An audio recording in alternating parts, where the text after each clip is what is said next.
How's it going, everyone? Welcome into the live stream. Welcome to week 13, Thursday football, Thanksgiving football, where the Green Bay Packers, the 7-3-1 Green Bay Packers, take on the 7-4 Detroit Lions in Detroit. And both teams vastly different from their first matchup there in week one, where the Packers won that one pretty handily. What's up, everyone? Welcome in. I see everyone already saying some Go Pack Goes in the chat. Happy Thanksgiving to you guys as well. Someone says, it feels like a crime having to work right now, but at least I can feel like this holiday is starting early with this. Hey, well, I appreciate you stopping by. Hopefully this is the last day of work for you for the end of the week, and you can just celebrate tomorrow with your friends and family, and hopefully another Packers victory.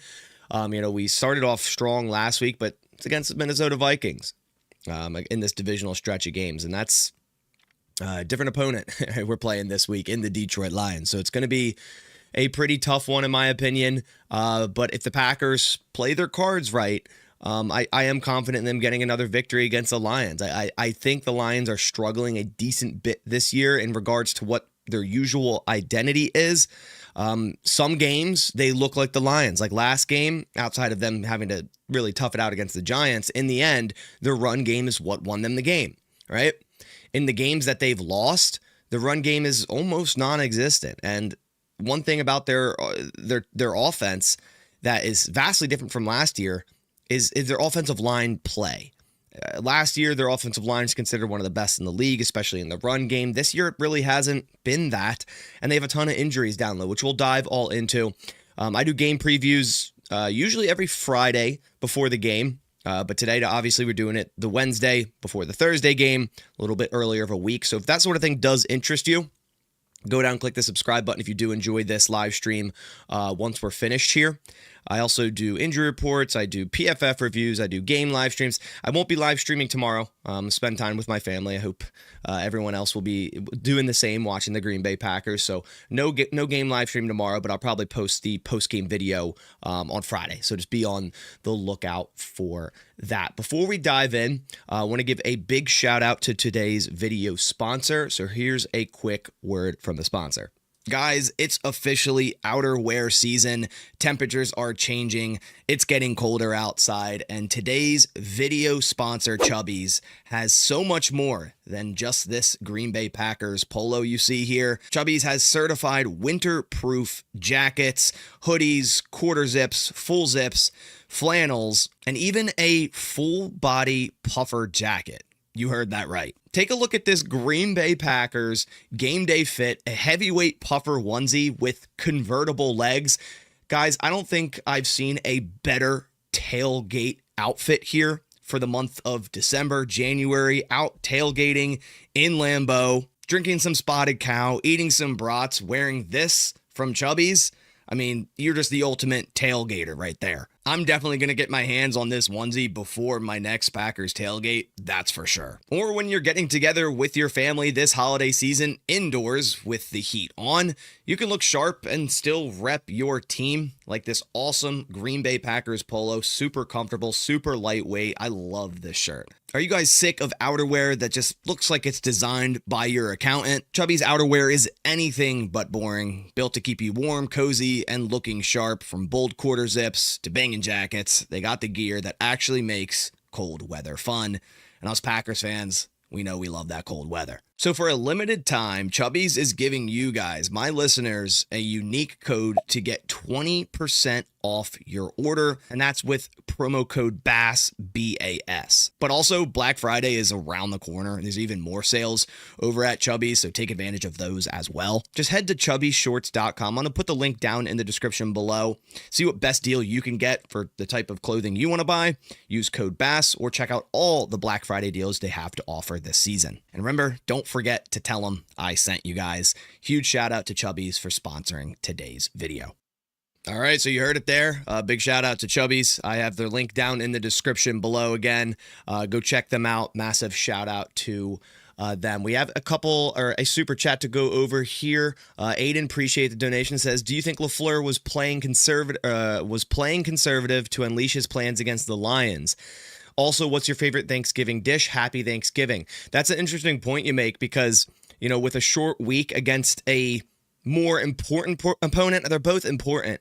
But in terms of record and closeness in the division, the Packers may have, game planned a little bit harder for the Lions, but they're game planning for both teams. So they might have just had an easier game plan against the Vikings and said, hey, we can go out there and just run the ball 42 times and get into next week and control the clock, and our offense will do its job, and our defense will put up, or shut up, should I say, the Vikings offense. That could be the case. I mean, it seemed a little vanilla, conservative against the Vikings.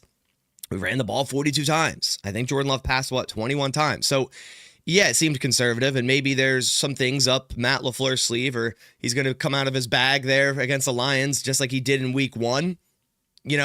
I really think that could.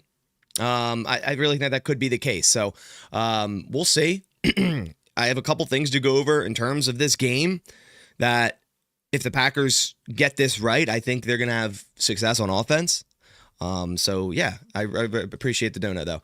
Thank you. All right, let's go into, let's just rotate here. Sorry, I just got to move some of my stuff around, and let's just go into straight up the game preview.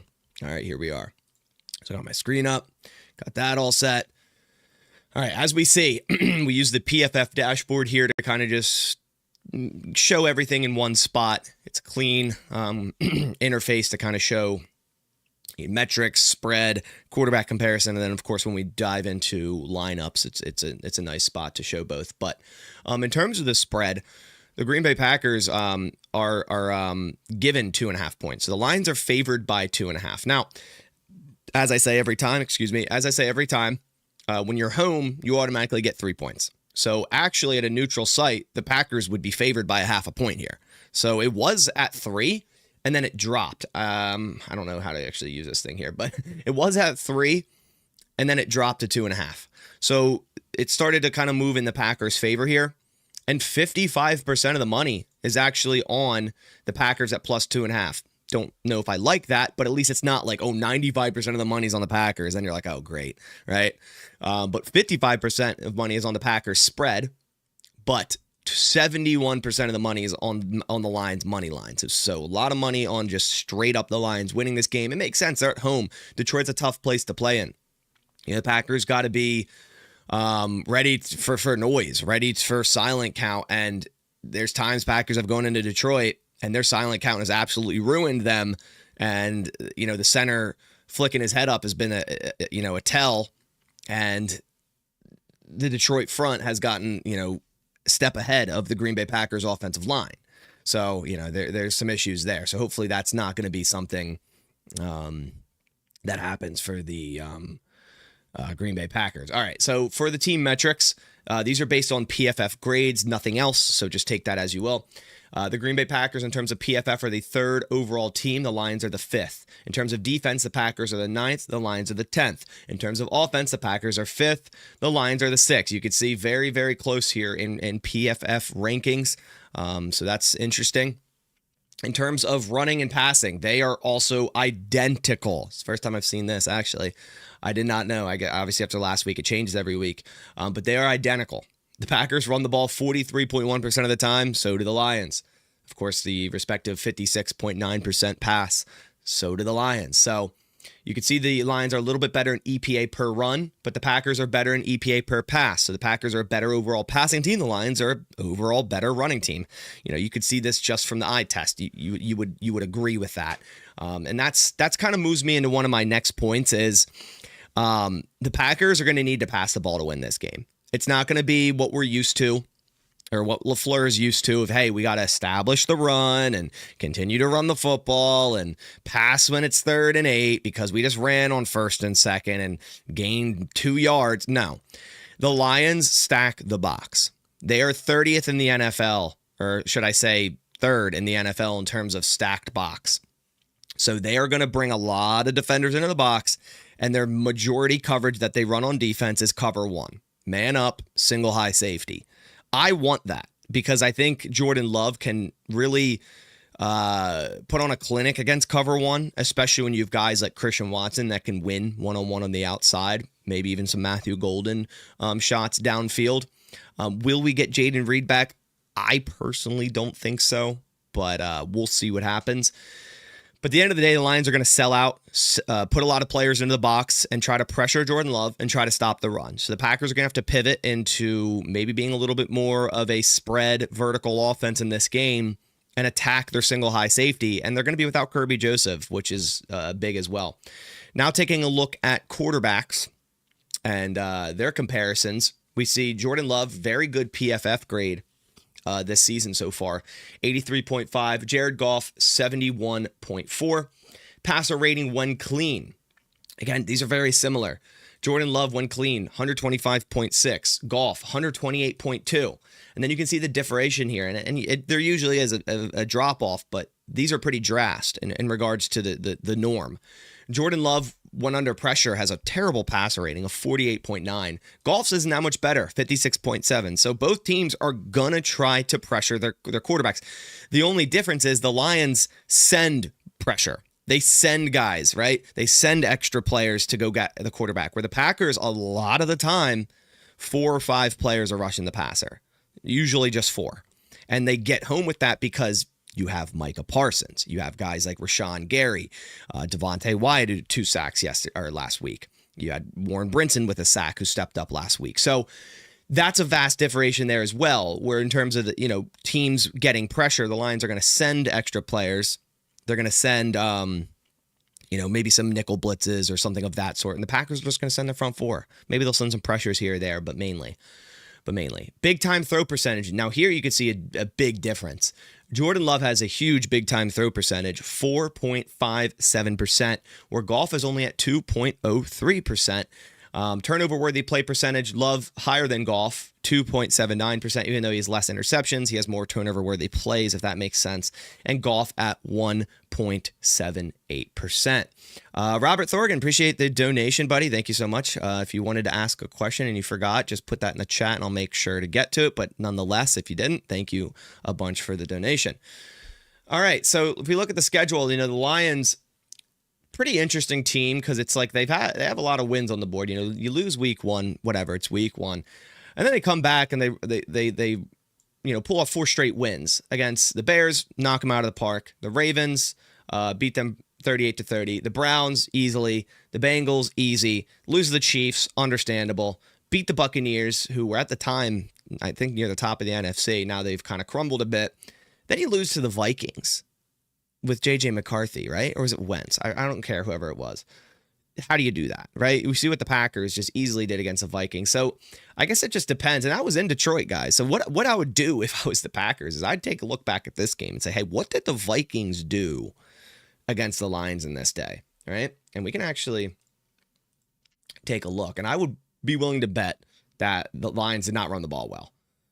Let's see.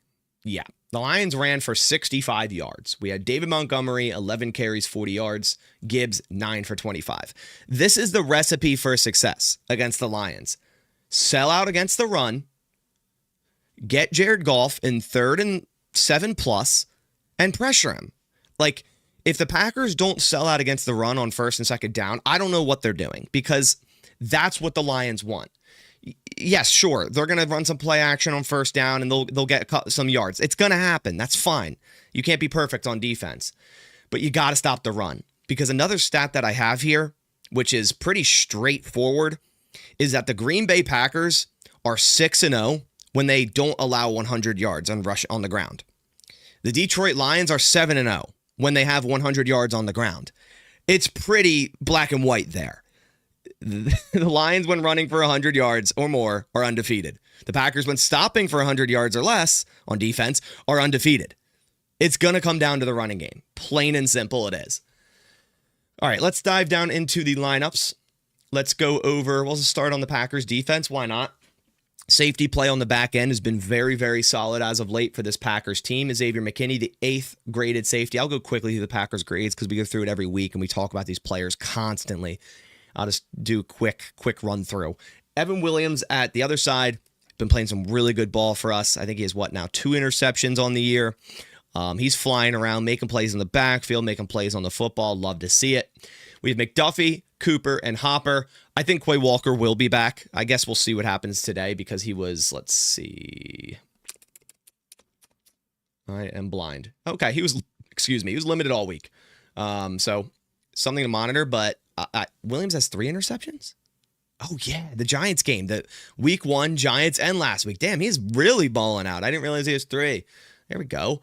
Quay will be back, but Isaiah McDuffie filled in masterfully last week. I mean, to step into the Mike spot, command the defense, get a half a sack, get an interception, albeit on a deflected kind of pass by Rashawn Gary, a gimme, still, right? To get that is impressive. McDuffie, I would never assume would have a half a sack and interception game. I wouldn't. I really wouldn't. But he has. And outside of the Giants game and the game before that, I'm drawing a blank, the Eagles, he's had some really good grades this year. I mean, you could see the vast difference in grading, and we have him to a 2-year deal, so he's still on the roster for next year. Edgerrin Cooper, again, I would like to see more pass rush reps. Maybe the Packers are waiting to take it out and utilizing this defense. Last year is at around like 10-11% in terms of pass rush snaps, in terms of total snaps. This year it's at like 5 to 6%. It needs to be up, and I think this is a good game to unleash that, and I really, really hope they can. Carrington Valentine on one side, who's been balling out for the Packers. He's one of the highest man coverage cornerbacks in terms of yards allowed in the last 2 seasons in the NFL. Actually might be at the very top. Carrington Valentine is starting to solidify himself as an opportunity here to be cornerback number 1 of the future for the Packers. And that's so impressive considering we got him in the 7th round. And if there was a redraft from that year, he'd be going in the 1st round. I don't think there's any argument there. I think Carrington Valentine has really proven himself to be a quality starter, at least at cornerback number 2 in the NFL. And I think a lot of teams would be very happy with him as their cornerback number 2. And I think he can rise to that cornerback number 1 spot. I really do think he can. If he starts to catch interceptions, I mean, there'd be a whole different narrative on this guy around the league from non-Packers fans. They'd be like, what? The Carrington Valentine is balling out. He's one of the better corners in the league. If he simply catches the interceptions that he's broken up, like he's broken up with these passes and got in there, if he catches these interceptions, man, choosh. Carrington Valentine only dropped to 15. He was at, what was it? 4 or 5. And yeah, Chanel says a good point here. Valentine dropping 11 spots after having a nice game against Justin Jefferson is wild. I think it is. For some reason, it graded poorly last week, even though he didn't allow a catch, and he's only allowed 2 catches for 15 yards in the last 3 weeks. So he's playing really high at a really high level. Keyshawn Nixon on the other side did get limited yesterday in practice, even though it was a walkthrough. We'll see if he's going to be available. If not, expect Kamal Hadden to plug in. I liked what Kamal Hadden did yesterday. I keep saying yesterday. Last week. It's just because it's a short week. Last week, but at the same time, it's against 9.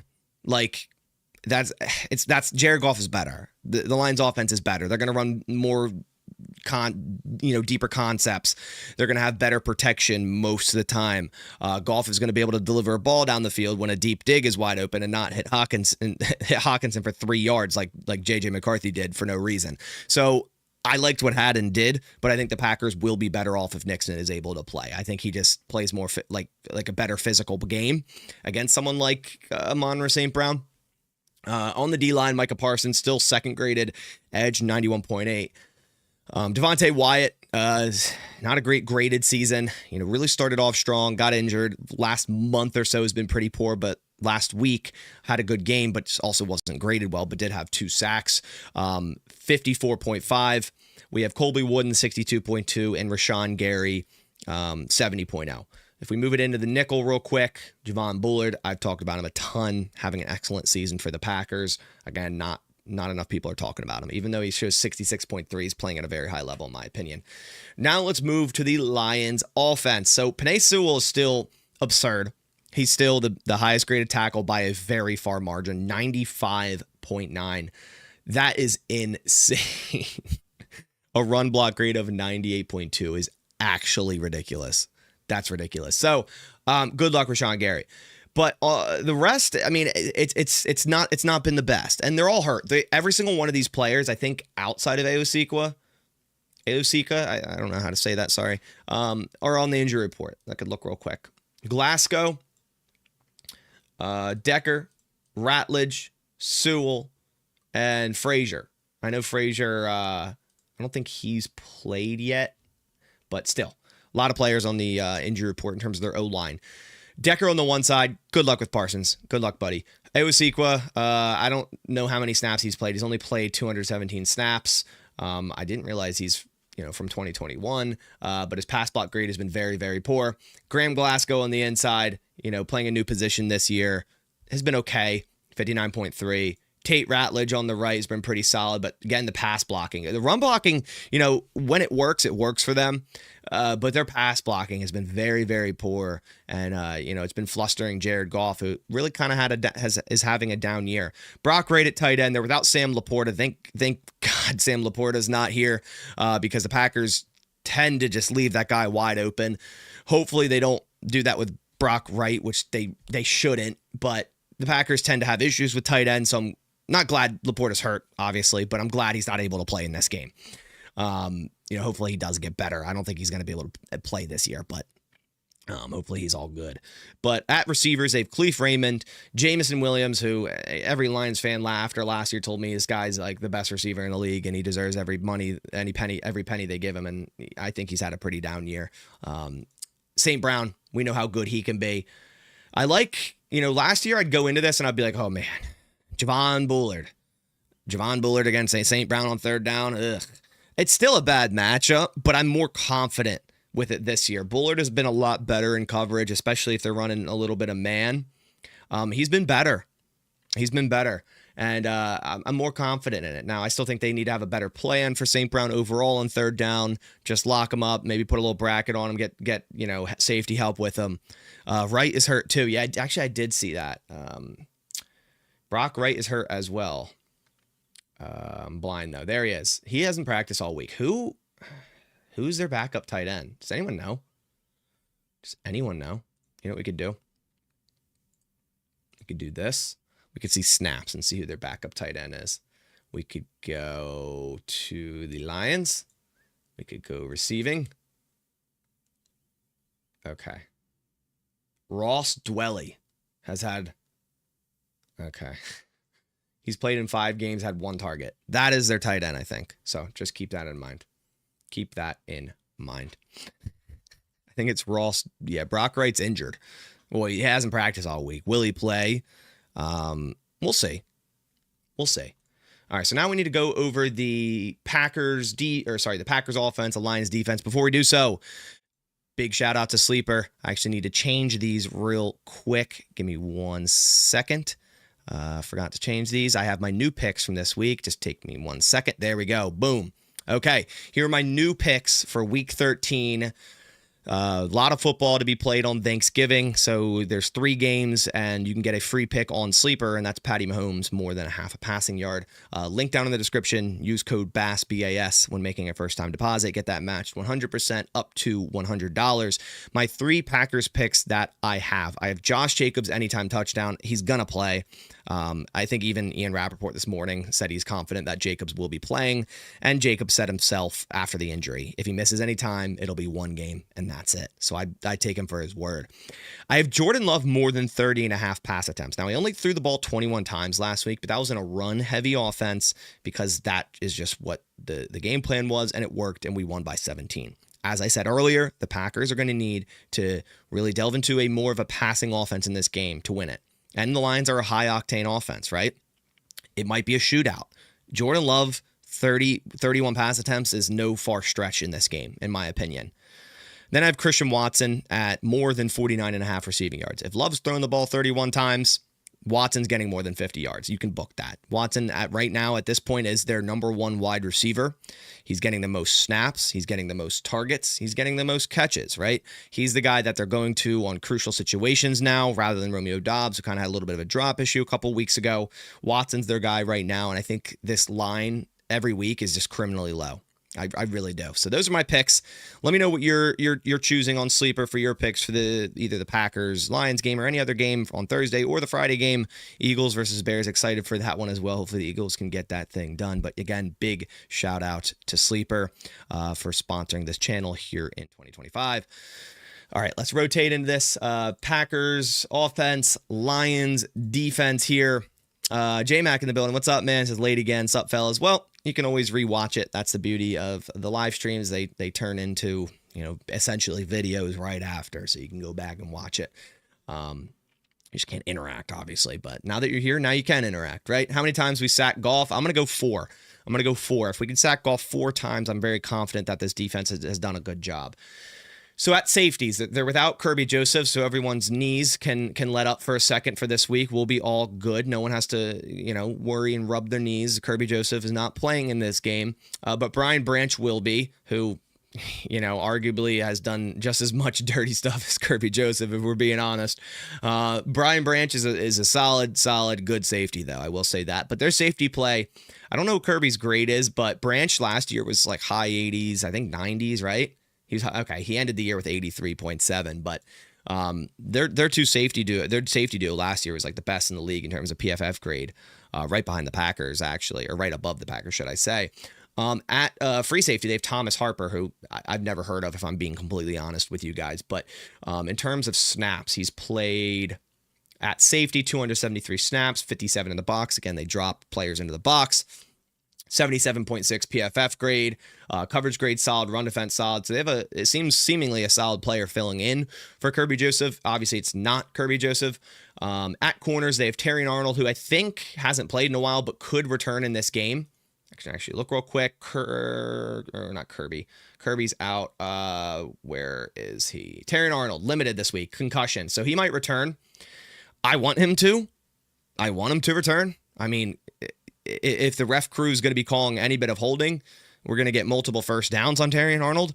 And even without that, he's just not a great cornerback. 52.7 this year. Coverage grade, 82nd out of 113 corners. Run defense, 90th out of 104. He's not a good corner.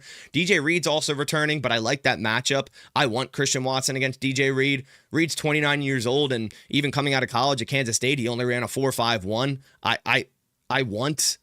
I want Watson and Golden against DJ Reed. I really do. Like, I like DJ Reed as a corner, and I actually wanted him as a Packer this offseason, but I still like our matchups, right? I think he is returning for them. At linebackers, they have Alex Anzalone, Jack Campbell, and is it Derek Barnes, right? Yeah, it is Derek Barnes. Alec Anzalone is always a solid linebacker, just in the right spot at the right time. And, he's a good player. He's a good player. He's not a player that's ever going to really wow you from time to time, but he's always doing his job. Now, Jack Campbell is a very good player this year. 90 overall grade, run defense of 93.5. This is what I'm saying, man. The Lions are going to sell out against the run. They're going to stack the box. They're going to play downhill with Jack Campbell, who's really, really good against the run. And so the Packers are going to continue to be this, I need to run the ball, and I need to establish it, and I need to run on first down almost every time. The Lions are going to force us into second and third and long a lot, and that's going to be a problem. Although the Packers are number 1 in the NFL in third and long. 3rd and 5+ or 3rd and pass situations. They're actually worse in 3rd and short situations, much worse. They're in the 20s of the league. The Packers are first in 3rd and pass situations. So, I understand that, like, you want 3rd and manageable, you want 3rd and 3, 3rd and 2, but at the same time, the Packers are really good at 3rd and 5+. But overall, you just want it to make it manageable, and you don't want to just do what the Lions expect, and you don't want to give them easy stops. You don't. But Jack Campbell has been really good this year for them. Derek Barnes, 62.2. I don't know how much. I doubt they play that much base if they're playing a lot of cover one. So I can actually, let me just move it to nickel for you guys. That's more of the look you're going to see against the Lions with Amik Robertson in the slot there. Jack Campbell, Anzalone at backers. And on the defensive line, you have Aiden Hutchinson, who's also having a good season, 90.7. You have Al-Quadin Muhammad, who is good for a random great play here or there. I didn't know Aleem McNeil is graded this low, 56.6. Wow, did not know that. 2023, awesome season. 2024, 79.6. But to give him the benefit of the doubt, he's returning from a torn ACL. That just takes some time, right? Unless you're Christian Watson. On the other side, they have Derek Barnes. Now, the one thing is teams are starting to figure out that they can run to the outside against the Lions.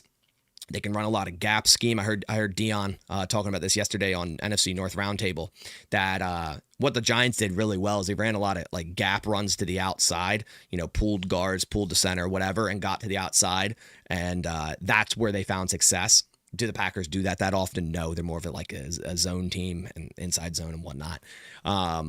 So maybe the Packers will rotate into a little bit more of a gap running scheme. Hopefully against the Lions, I think that would just be more beneficial for this running game. But again, I think it's going to come down to the passing game for the Packers offense. And speaking of the Packers offense, let's take a look at their offensive line. It's Walker and Tom at tackles. Walker's been really solid. Tom's been great.